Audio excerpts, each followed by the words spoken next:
Hey guys, कैसे हो आप लोग। स्वागत है आप लोगों का। आज मैं इस लेक्चर में बात करूंगा प्रेसिडेंट के बारे में। तो basically this is my 12th lecture of my polity lecture series.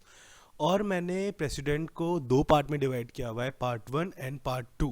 वो इसलिए क्योंकि प्रेसिडेंट बहुत एक इम्पॉर्टेंट बॉडी है और एज अ पर्सन आप देखो वो भी बहुत ज़्यादा इम्पॉर्टेंट है।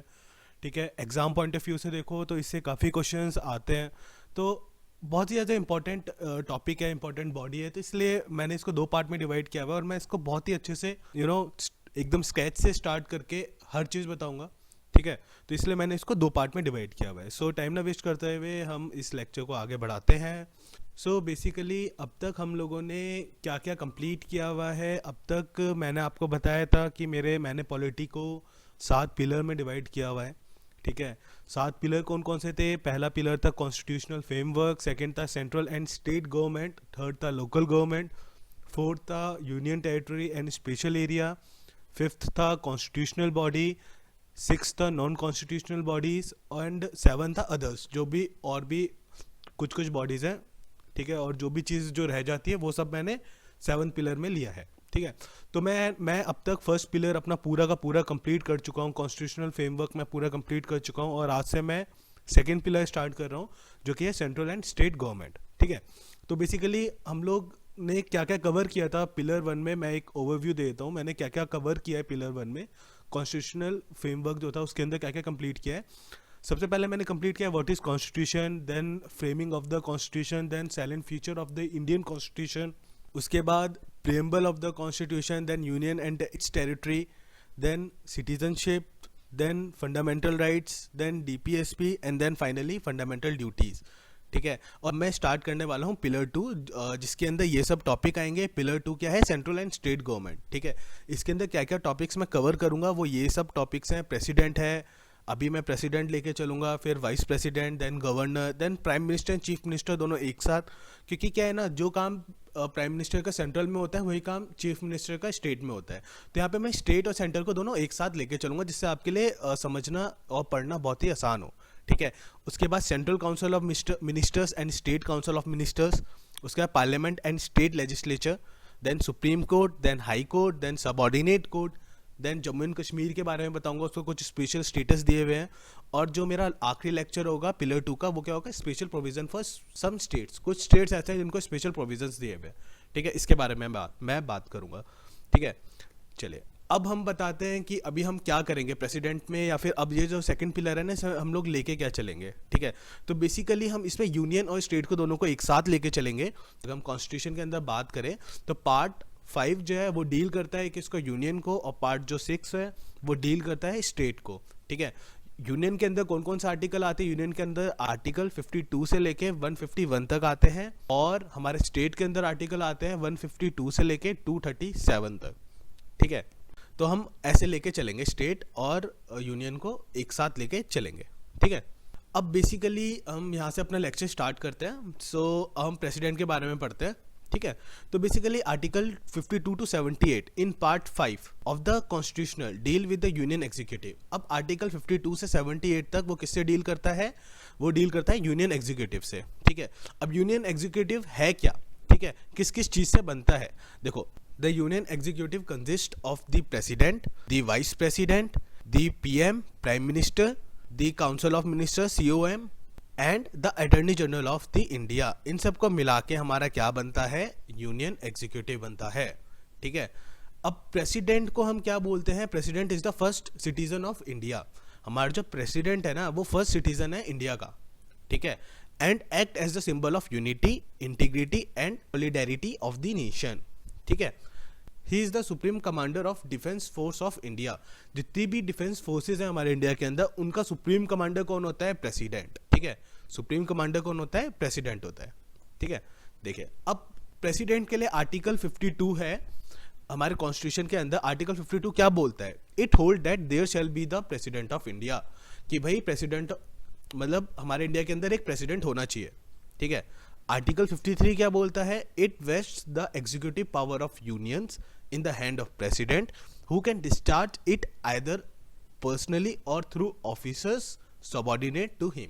ठीक है, ये बोलता है कि प्रेसिडेंट के पास कुछ एग्जीक्यूटिव पावर्स है किसके पास? प्रेसिडेंट के पास, ठीक है, जो कि वो डिस्चार्ज करेगा, मतलब वो पावर का वो यूज़ या फिर उस उन पावर्स की हेल्प से जो भी वो काम करेगा, किसके करेगा? या तो पर्सनली कर सकता है या फिर अपने कुछ ऑफिसर्स के थ्रू कर सकता है, जो भी उसके सबऑर्डिनेट हो गए, ठीक है, उन ऑफिसर्स के थ्रू वो ये काम कर सकता है, ठीक है। ये आर्टिकल 53 बोलता है हमारे कॉन्स्टिट्यूशन का। अब हम आते हैं कि इलेक्शन कैसे होता है प्रेसिडेंट का, इलेक्शन ऑफ द प्रेसिडेंट, ठीक है। Now, apart from the constitutional provision, there are some parliamentary laws which deal with the election of president. ठीक है, कुछ parliamentary laws हैं जो कि डील करते हैं किससे? इलेक्शन ऑफ प्रेसिडेंट से, ठीक है, कि भाई प्रेसिडेंट का इलेक्शन कैसा होना चाहिए, तो ऐसी कुछ लॉज बनाए गए हैं, ठीक है। According to the president and vice president election amendment act 1997, the security deposit has been fixed to ₹15,000 in the RBI, ठीक है। अगर कोई भी प्रेसिडेंट का भी वाइस प्रेसिडेंट का इलेक्शन कैंडिडेचर है, ठीक है, जो खड़ा होना चाहता है प्रेसिडेंट और वाइस प्रेसिडेंट के इलेक्शन के लिए, ठीक है, तो ऐसा इलेक्शन अमेंडमेंट एक्ट 1997 में लिखा है कि भाई उनको सिक्योरिटी डिपॉजिट देना पड़ेगा, ₹15,000 RBI में डिपॉजिट करना पड़ेगा, सिक्योरिटी डिपॉजिट करना पड़ेगा, कितने रुपीज़ का? ₹15,000 का, कहाँ पे? RBI में, ठीक है। अब जो भी मतलब बंदा, जो भी कैंडिडेट है, ठीक है, जो प्रेसिडेंट के लिए खड़ा है, कोई भी कैंडिडेट है, उसको खड़ा कैसे होगा, ठीक है, मतलब ऐसा क्या चीज़ है जो मतलब जिसके थ्रू वो कैंडिडेट बन सकता है, ठीक है। देखो, presidential candidate has been proposed by 50 electors and seconded by the another 50 electors. देखो, अब जो 50 इलेक्टोर्स हैं जो भी प्रेसिडेंट के इलेक्शन में वोट करते हैं ना, ठीक है, उनको हम इलेक्टोर्स बोलते हैं, ठीक है। अब 50 जो है उसको सपोर्ट करने चाहिए, 50 ऐसे लोग होने चाहिए, इलेक्टोर्स ऐसे होने चाहिए जो कि उस कैंडिडेट को सपोर्ट करे कि भाई नहीं ठीक है, ये है, मतलब एक जगह लिखित में दे या फिर कुछ भी ऐसा करके दे कि नहीं भाई ये कैंडिडेट के लायक है, ये कर सकता है, ठीक है।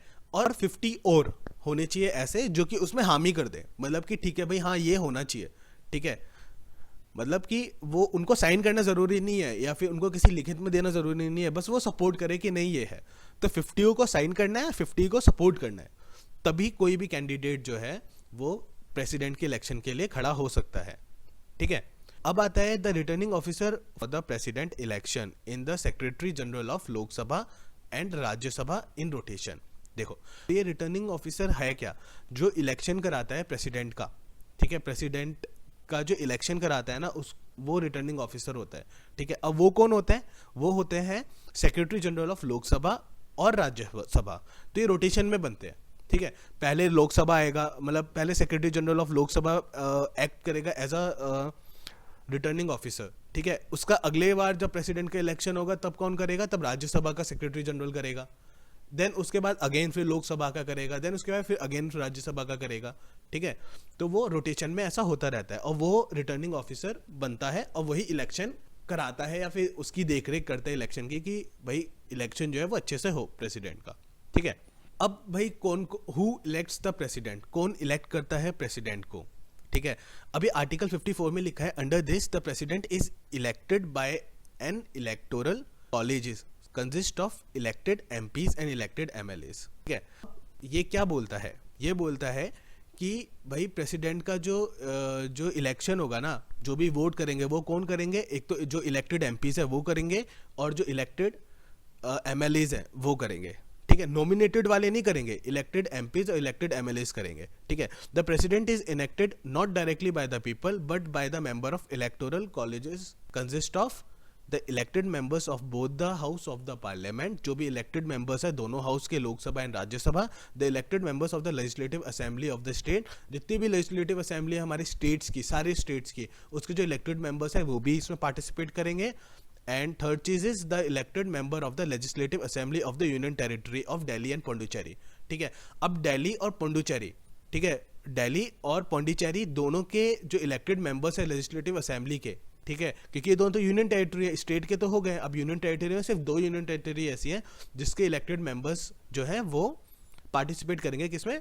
प्रेसिडेंट के इलेक्शन में, ठीक है। और ये बेसिकली ये पहले स्टार्टिंग में नहीं था, ये कब आया? ये 70 अमेंडमेंट एक्ट में आया था, इसको जोड़ा गया 17 अमेंडमेंट एक्ट में 1992। और फर्स्ट टाइम जो इलेक्शन हुआ था जिसमें इन्होंने पार्टिसिपेट किया था वो इलेक्शन कब हुआ था? 1997 में, ठीक है।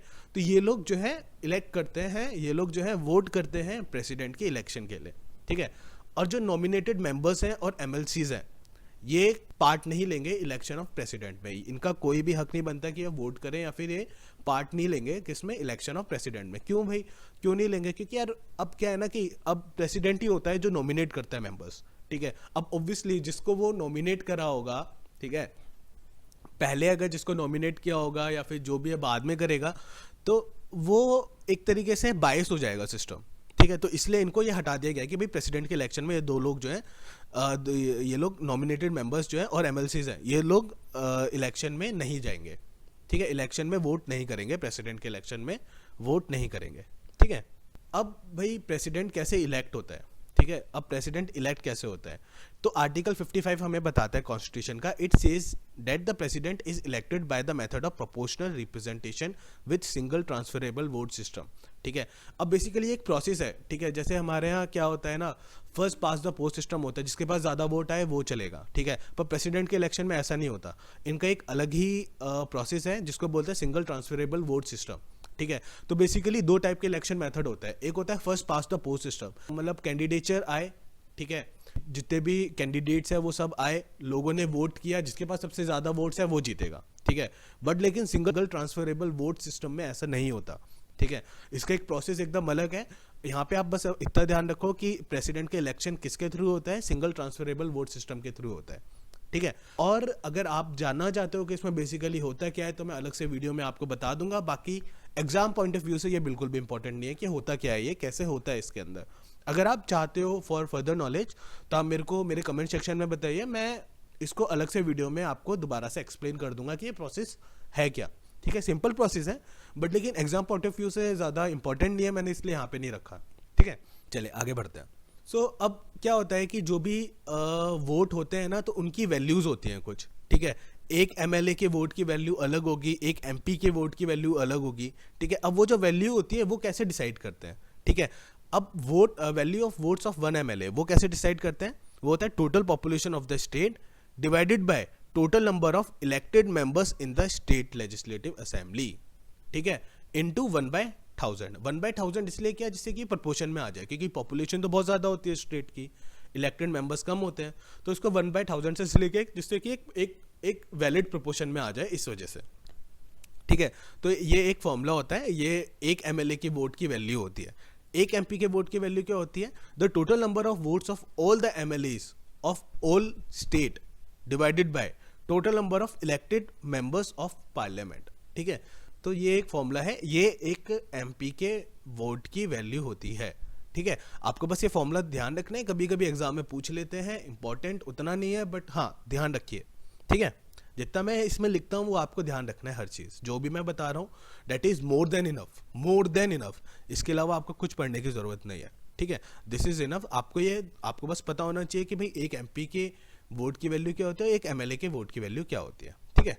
अब क्या क्या क्वालिफिकेशंस है एक प्रेसिडेंशियल कैंडिडेट के लिए, अगर कोई प्रेसिडेंट के इलेक्शन के लिए कोई खड़ा होना चाहता है तो उसके पास क्या क्या क्वालिफिकेशन होनी चाहिए। देखो, पहली क्वालिफिकेशन होनी चाहिए कि भाई वो सिटीजन होना चाहिए किसका, इंडिया का, ठीक है। सेकंड क्वालिफिकेशन क्या है कि भाई 35 ईयर्स उसके कंप्लीट होने चाहिए, मतलब 35 ईयर का एज उसकी 35 ईयर होनी चाहिए, ठीक है। 35 ईयर हो या उससे ज़्यादा हो, ठीक है। He should be qualified for election as a member of Lok Sabha. भाई वो उतना क्वालिफाइड होना चाहिए कि वो एक लोकसभा के मेंबर के लिए इलेक्ट हो सके, इलेक्शन में जा सके, ठीक है। अगर वो मेंबर उतना क्वालिफाइड नहीं है कि वो लोकसभा के इलेक्शन के लिए, मतलब लोकसभा के मेंबर के इलेक्शन के लिए वो नहीं क्वालिफाइड हो पाता, तो मतलब वो प्रेसिडेंट के इलेक्शन के लिए क्वालिफाइड नहीं है। मतलब उसको कम से कम इतना क्वालिफाइड होना चाहिए कि वो लोकसभा के मेंबर के लिए इलेक्शन के लिए खड़ा हो सके, ठीक है। तो ये इसकी एक मिनिमम क्वालिफिकेशन है, ठीक है। एंड फोर्थ पॉइंट क्या है, he should not hold any office of profit under the union government और एनी स्टेट गवर्नमेंट और एनी लोकल अथॉरिटी और एनी पब्लिक अथॉरिटी, ठीक है।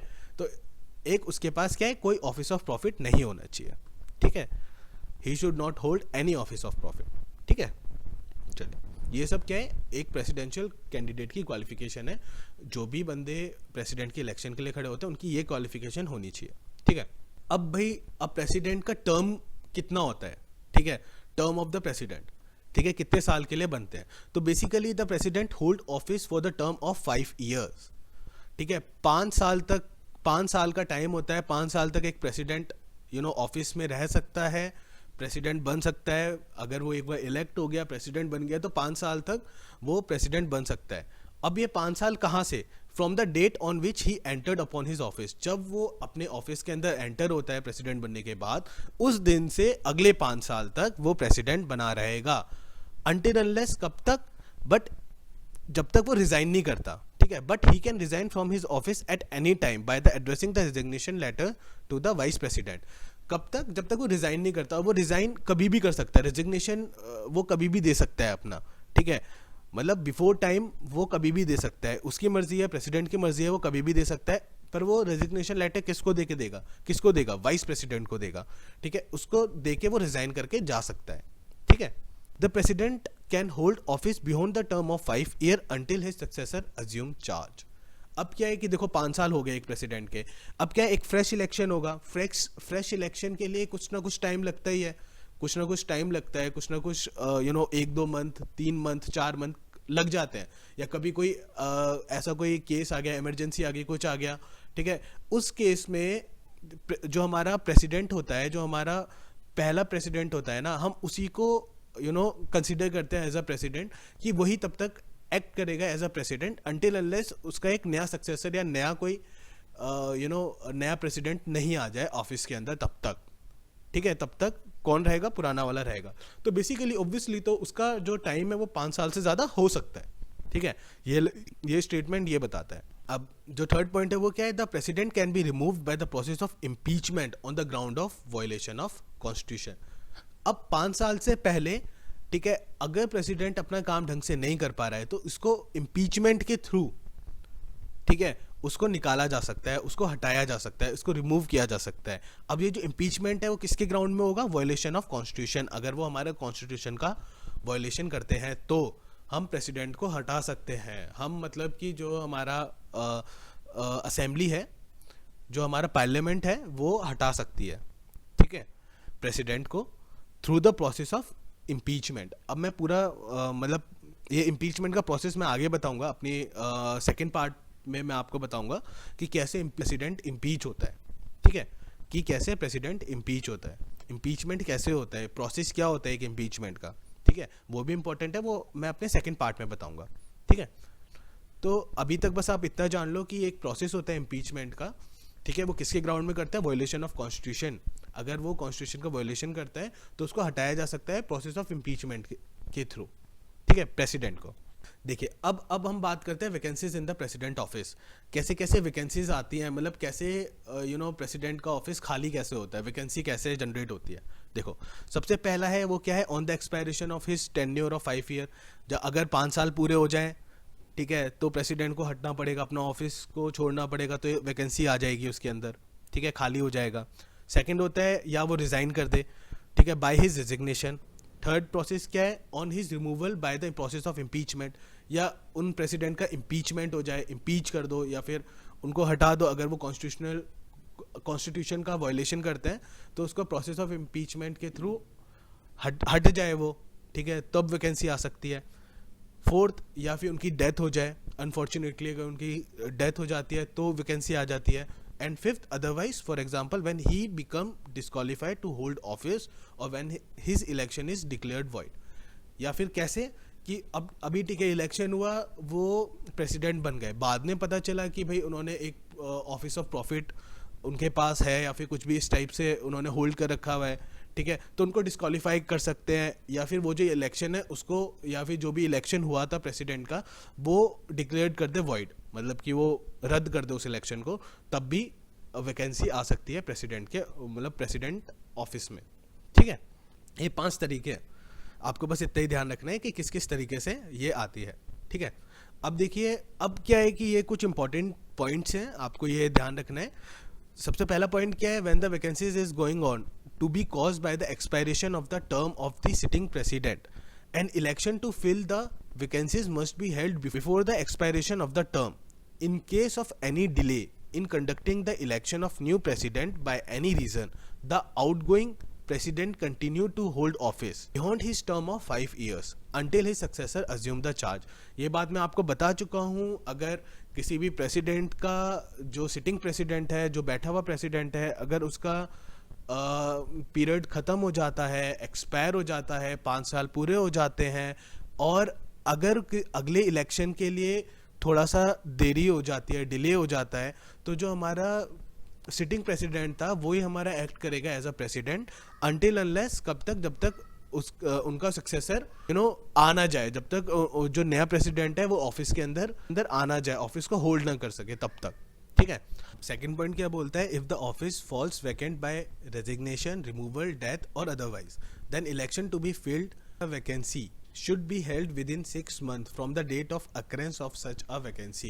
अगर प्रेसिडेंट के ऑफिस में वैकेंसी होती है, किसके कारण, रेजिग्नेशन के कारण, या तो प्रेसिडेंट रिजाइन कर दे, ठीक है, या उनका रिमूवल हो जाए थ्रू इम्पीचमेंट प्रोसेस, या फिर उनकी डेथ हो जाए, ठीक है। इस केस में क्या होता है कि हमारे जो प्रेसिडेंट है उनका 5 साल का टाइम जो टर्म होता है पूरा नहीं होता है, तो उस टाइम इलेक्शन होंगे, दोबारा इलेक्शन होंगे विद इन 6 मंथ, 6 महीने के अंदर दोबारा इलेक्शन होंगे प्रेसिडेंट की वैकेंसीज को फिल करने के लिए। ठीक है। थर्ड पॉइंट क्या बोलता है, व्हेन अ वैकेंसी अगर in the office of the president due to his resignation, removal, death और otherwise, the vice president act as the president until a new president is elected.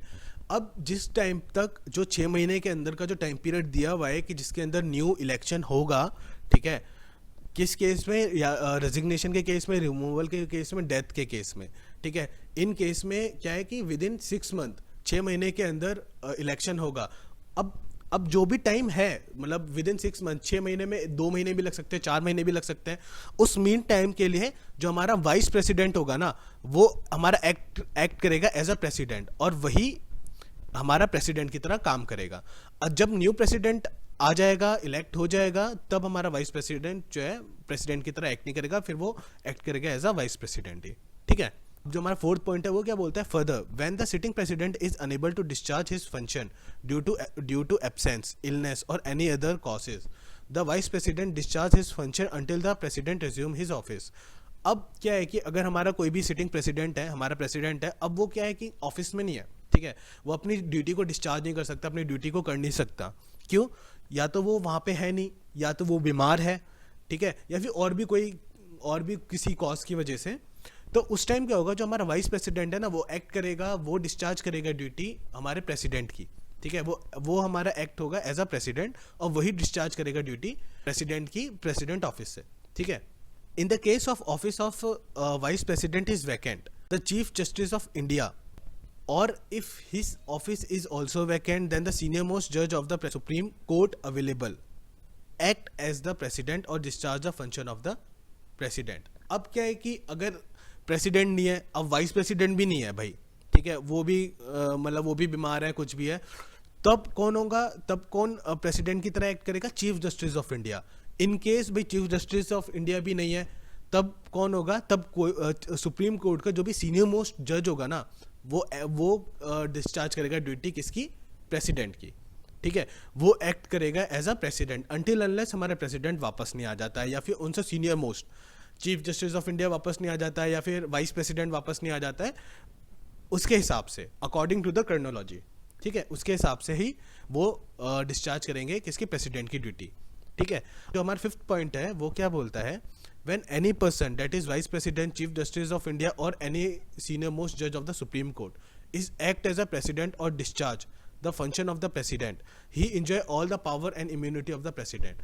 अगर वो जो भी छोटे से टाइम के लिए अगर कोई भी पर्सन, या तो वाइस प्रेसिडेंट हो, या चीफ जस्टिस ऑफ इंडिया हो, या फिर सीनियर मोस्ट जज हो हमारे सुप्रीम कोर्ट का, वो हमारा एक्ट करता है, वो हमारा प्रेसिडेंट का रोल निभाता है, तब उसको सारी की सारी पावर्स और इम्यूनिटी मिलती है प्रेसिडेंट की, जो प्रेसिडेंट को मिलती है, वो उतने टाइम के लिए वो सारी की सारी पावर्स और इम्यूनिटी मिलती है उस पर्सन को जो हमारा प्रेसिडेंट की तरह एक्ट करेगा।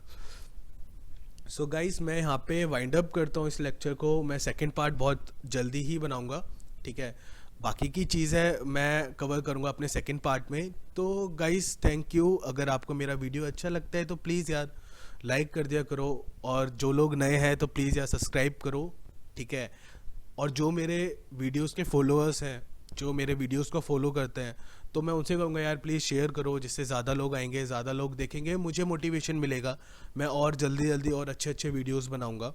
ठीक है, so thank you, goodbye, God bless you, take care.